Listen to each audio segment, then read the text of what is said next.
bir halka karşı etnik temizlik apaçık bir মধ্যপ্রাচ্যের চলমান পরিস্থিতিতে ইরানকে নিয়ে বেশ বিপাকেই আছে ইসরায়েল। এরই মাঝে নতুন করে হুঁশিয়ারি এলো তুরস্কের কাছ থেকে।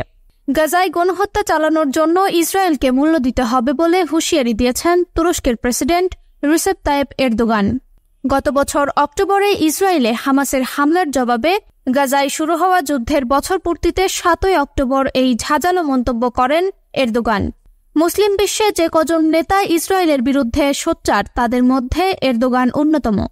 সামাজিক মাধ্যম এক্সে এরদোগান জানান, এটা ভুলে যাওয়া উচিত হবে না যে আজ হোক বা কাল ইসরায়েলকে এই গণহত্যার মূল্য দিতে হবে।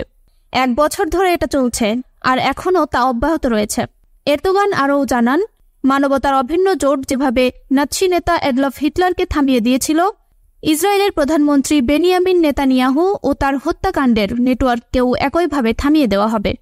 İnsanlığın ittifakıyla durdurulmuşsa Netanyahu ve cinayet şebekesi de insanlığın ittifakıyla durdurulmalıdır.